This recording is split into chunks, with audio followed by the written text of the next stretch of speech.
Now let's dive deep into this big LGBTQ story for today. I'm Trinidadi and let's queer up gay culture. Aging like fine wine, Lenny Kravitz and our other gay icons. It's no secret that Lenny Kravitz has not aged in over 30 years. While you would never know it, the rock icon is 61 with about as many exposed abs. Recently, Kravitz threw the internet into a frenzy after sharing a black and white photo of himself strolling shirtless around his Las Vegas hotel room. Kravitz, who has long been a proud LGBTQ ally, continues to embody what it means to age with grace and style. And he's not alone. Our elder gays have been proving time and again that getting older doesn't mean fading out. It means shining even brighter. Cultural stereotypes have long suggested that gay men age more youthfully than their straight counterparts. It's true. Looking around, it's hard to argue. Take Tom Ford, 63, still the epitome of timelessness and style. Sam Champion, 64, the Good Morning America weatherman, who always brings the heat. RuPaul, also 64. Alan Cumming, 60, serving dapper on and off the Traitors. Rupert Everett, 66, is forever camera ready. Director Adam Shankman, 60, is captivating as ever. And Darren Star, 64, who has the handsome thing firmly on lock.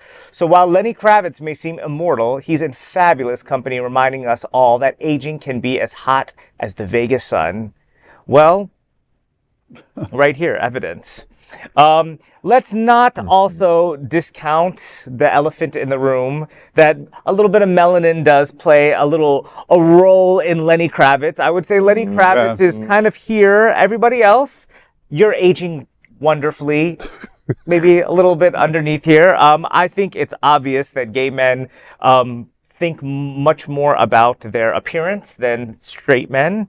We are youth obsessed. Yeah. We are weight obsessed. We are skincare obsessed. We are sex obsessed, even into our older years. So we're always trying to make sure that we are in, making sure that we're doing the best for ourselves. So we're probably more likely to do some of the Botox, some of the other treatments that are around. So obviously it makes sense, but I do have a little special place in my heart for Lenny Kravitz because not only is he this fine man, he's also my style icon. I've loved Lenny Kravitz for a long time. I think he's broken so many gender barriers, and in his fashion has just been incredible. And he's looked at still as the masculine heartthrob heterosexual male. Yeah. And so sort of like that Prince thing. Yeah, totally the Prince thing, but even more. Not more sexual because Prince was very sexual, but I think it's because Lenny shows the body so much more, and we really like see what's under the clothing. So we saw when his pants were which we really appreciate. You know. Big fan of Lenny Kravitz. I will say this: a part of me feels like the fact that we were stunted in grade school contributes to the fact that we look fresher longer. Because we didn't exhaust ourselves, we didn't tire ourselves out in grade school, dating everybody, being out there and stuff like that. There were some queer people who do that, and especially more so now than way back when they were in grade school. But like in that time, we had to be a lot more closeted to ourselves, reserved, so that when we finally came out, we lost first through fucking 8th to 12th grade. We lost 12 years. We lost 12 years of life. So every queer person in the world, not slave, every queer person in the world looks 12 years younger than every straight person. Look around.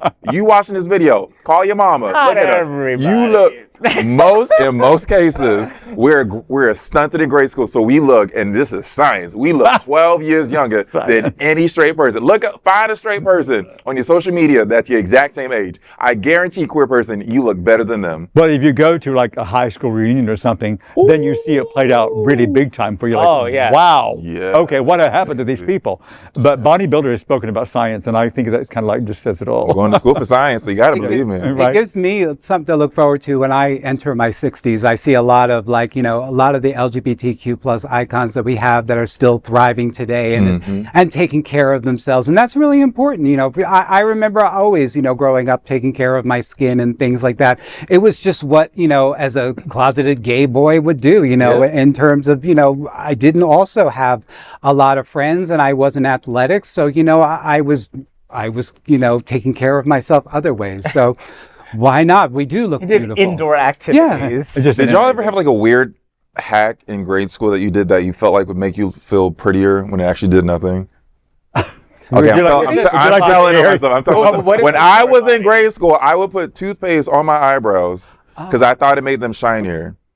And ultimately, I think I was just putting toothpaste on my eyebrows to feel like I had some sort of morning routine, like my mom had. So like I brushed my teeth, okay, and then just like here, let it sit for like 30 seconds to a minute, take them off. Ooh, my eyebrows are so shiny now. As if that meant anything. You were baking your eyebrows. I was baking my eyebrows in fluoride because I was like, my eyebrows are dull, baby, and they're gonna shine today. So that's what we as queer people had to do. We weren't out there being social. We were in our bathrooms doing weird shit to our faces. Obsessing about it. I was always conscious about my lips. So, I would either be biting my lips or I would be putting Vaseline on it or something just so that it would accentuate it and stuff. So, this is what we would do. For me, it was my hair. I was very much Uncle Jesse on Full House. Always everything, my hair had to be exactly in place and just gorgeous and luscious. I went to school in the 80s. We were all about the hairspray. So it was all the way up in the air. The big hair. And it would take hours. So. No, that's true. Well, that is a big LGBTQ plus story for today. There is no other queer nonprofit media platform like this in the entire world. Support our LGBTQ plus stories by subscribing to and sharing